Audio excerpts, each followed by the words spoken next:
سلامات سلامات سلامات نخلاتكم مع بالحقون قربان اتركبوا تجارون إيرتراويان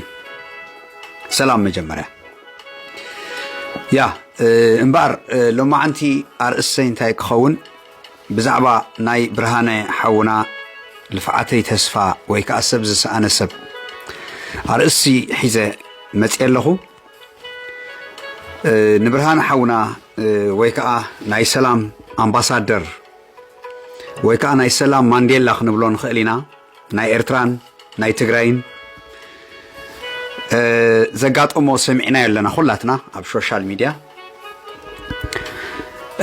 حدقا خم زقات أمو أنا بتعمي حزينة كساب كندي كدعتن كندي هاجر زشوتون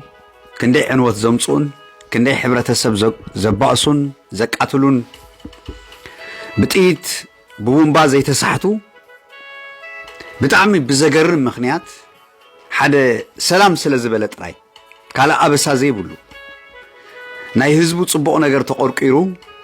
أبسا زبهال زي بلو سلام سلازبلت راي كم عينت أي قبوني بحق أي قبون كساب كندي نحنا دك سبات سي حماق نجر كم زفتولنا بزت ردا تملس تستنتن تحسب مو انت يجيرو برهانه انت يبديل برهانه انت يفصيمو برهانه ولا حنت زبدلو ነገር የለን ولا حنت زابسو ነገር የለን حسابات ስለዘለው ጥራይ حسابو كقتل نزمصو بدو بتعمي نقاومو ጌጋይ እዚ خنقالሶ ኢና ገና እትተበገሰ ናይ ሰላም ጥምረት ከዓ ኣብ ሽቶ ኾነብጽሖ ኢና ምንም ጥርጥር የብለይና ኣነ ኣብ ሽቶ ክበጽሕ ህዝቢ ኤርትራን ህዝቢ ትግራይን ብሉጽ ዝኾነ ሰላም ከስተማቕሪ ምንም ዘጠራጥር ነገር የለን ጽምዶ ብተግባር ክትርእይዎ ኢኹም ኣብ ዝሓፀረ እዋን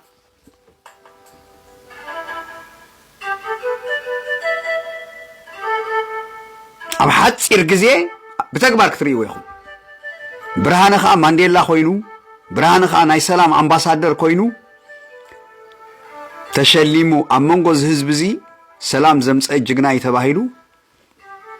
ክነብር ምዃኑ ማንም ሰብ ክፈልጥ ክኽእል ኣለዎ ሕጂ ክትቃለስዎ ትኽእሉ ኢኹም ክትቃወምዎ ትኽእሉ ኢኹም ንብርሃነ ዋላ እውን እንተኾነ ንብርሃነ ስጉኡ ጥራይ ኢኹም ትቐትልዎ ሓሳቡ ኣባና ሰሪፅ እዩ ስጉኡ ትቐትልዎ ትኽእሉ ኢኹም حسابو جن أبانا سريسي ناي سلام أمباسادر كويني ناي كلاتنا أمباسادر يبرهانه ناي كلاتنا إرتراويان تجارون أمباسادر برهانه أتك عتيقة أنصار كالوت حدنت كجبري أيبلن أنصار كالوت سر حلو أيبلن برهانه حنتنا جريلو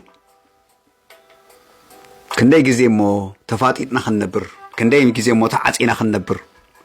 حزب تግራይ ንምንታይ ሰላም ዘስተማቅር ክብል ሰሚዐዮ ኣነ ኩሉ ህዝብ ሰምዑን ንሱ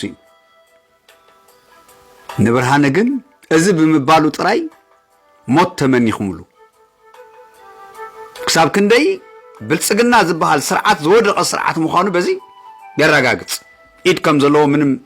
በጽሕና ኢና ሁሉ ግን ካብ ዘሕዘነን ነገር እንታልዩ እንታዩ ብርሃነ አሻሓት ሚሊዮናት ብርሃነ ከም ዘፍሬ ምዝንጋዕኩም እቶም ህይወቱ ክትወስዱ ስጉኡ ክትወስዱ ዝመጻኹም ሓሳብ ናይ ብርሃነ ኣብ ነብስ ወከፍ ኤርትራውን ኣብ ነብስ ወከን ትግራዋይን ተወቂሩ ከይትዳናገሩ ክንሰርሓሉ ኢና ብለኩም ኣለኹ ስጋዕ መጨረሻ أمباسادر سلامات كوينا كالو خمانا يدليناني كل نجار كنون زفوينا مجمرة إزينا خنعوت إزين خنعوت كا كلهم كونينا مالتي سلام كا قل السبات اللهم بزح حسابات تقربوا سلام هجرف همتيو سلام حواحات همتيو سلام ولا سيطان يمتايو سلام ترايخون سلام سي ዋላ ሰይጣን ትፈልጦ ንሱ የምጻዮ ሰላም ጥራይ ይኹን ሰላም መዋዳድርቲ ዘይብሉ እዚ ህዝቢ ኣብ ሽግር ዝነብር ዘሎ ኣብ መከራ ዝነብር ዘሎ እስኻትኩም ኣብ ዝጥዕመኩም ኢኹም ትነብሩ ዘለኹም ብፍላይ ቶም ኣብ ዲያስፖራ ኮይንኩም አንጻር ሰላም ትኸዱ ዘለኹም ሕፈሩ ኸማን ሕፈሩ እትብኡ ዘሎ ህዝቢ ነዚ ሰላም እዚ እንተተቃውሞ ፀገም የብሉን እቶም ኣብ ዲያስፖራ ኮይንኩም ብዛዕባ እዚ ትዛረቡ ዘለኹም ግን ብጣዕሚ ኢኹም ትሕፈሩ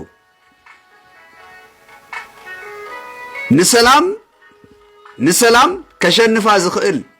ሓይሊ የለን ብርግጽ ክነግረኩም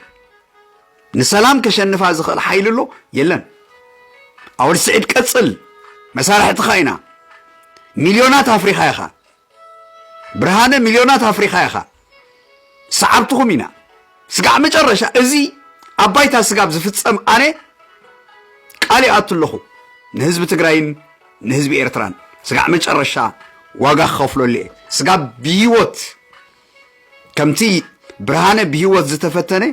ኣነ እውን ስጋብ ብሂወት ነዚ ጉዳይ እዚ ዋጋ ክኸፍለሉ ምዃነይ ቃል ኣትወልኩም ካልእ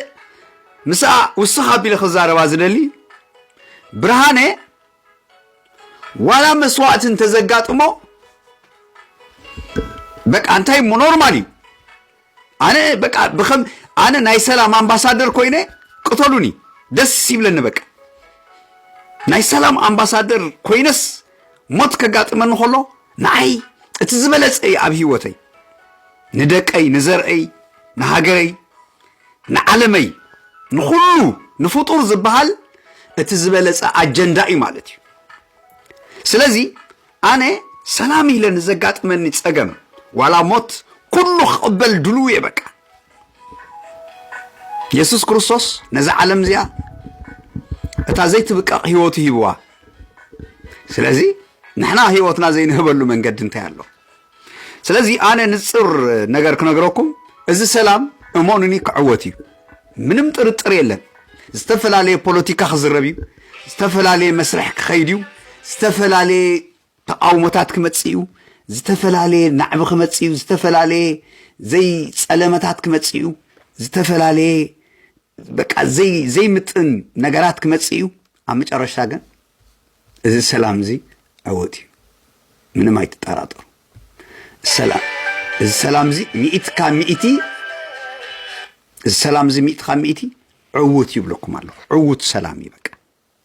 ዕውት ሰላም ስለዚ ነዚ ዕውት ሰላም ትቃወም ዘለኻ ነዚ ዕውት ሰላም ከተፍርስ ከይደቀስካ ትሓድር ዘለኻ ወይለኻ እየ ክብለካ ዝደሊ ሕማቕ ታሪኽ ንዓኻ ሕማቕ ታሪኽ